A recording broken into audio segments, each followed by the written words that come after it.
Different parts of the Torah, different commentaries ask questions and discuss. But in this week's Torah portion, I would say almost every commentary in the Torah discusses and is perplexed.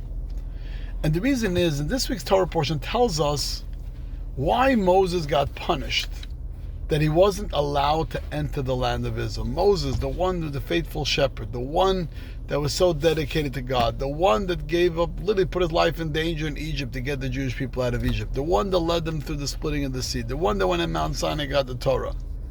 What did he do that he was punished that he wasn't allowed to enter the land of Israel?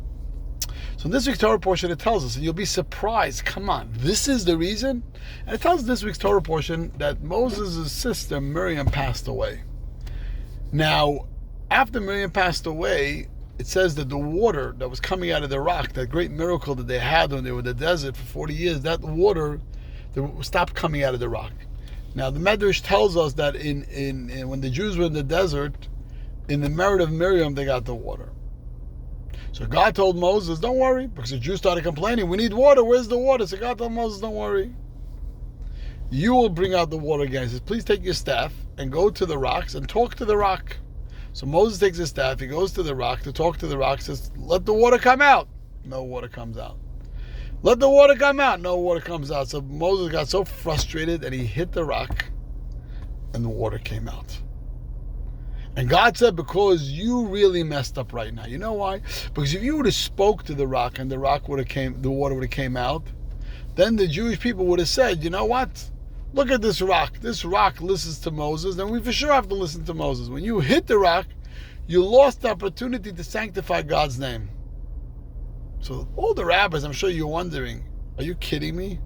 This is the reason why Moses can't go into the Holy Land of Israel? There were worse sins than that. Okay, he made a mistake. He hit the rock. He's supposed to talk to the rock. What's the big deal? He hit the rock. He's talked to the rock. And for this, God got so bent out of shape. And he says, Moses, you know we're going to enter the land of Israel? There's got to be more to that. So there's many different answers, but I want to give one explanation. That the reason why Moses got so punished is because besides that Moses didn't follow complete instructions, instead of talking to the rock, he hit the rock. But the Ebenezer says that also when he hit the rock, he seemed very frustrated and angry and spoke very negative about the Jewish people. They're complainers, they're bad people and all that. And when you're a leader and a teacher, your job is to always lift up the students. Lift up your children, not bring them down. And at that moment, Moses brought the Jewish people down. I mean, we could all think about that in our life. You ever think about a moment in your life, you're a teacher or a parent, or someone in your life says something special to you when you were feeling very down, and that lifted you up? And I guarantee you, I don't care how old you are, you could think of events in your life where someone said something that had a very negative effect on you, it was a very negative comment. So God is teaching us a very important lesson in life. We as teachers, as leaders, as parents, as individuals, have a great opportunity to lift up our children, to lift up our students, to lift up our friends. Even if they don't believe in themselves, we have to show we believe in them. Ever think about a person that really had faith in you and said, wow, that made you feel $1 million. And I think that's such an important message in life. That we have a responsibility. What comes out of our mouth creates the reality of our children, creates the reality of our spouse, creates the reality. So if God forbid someone does something wrong, you don't say you're bad.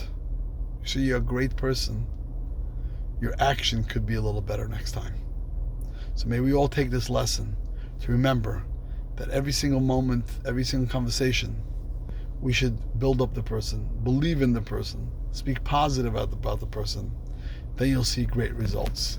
Shabbat Shalom.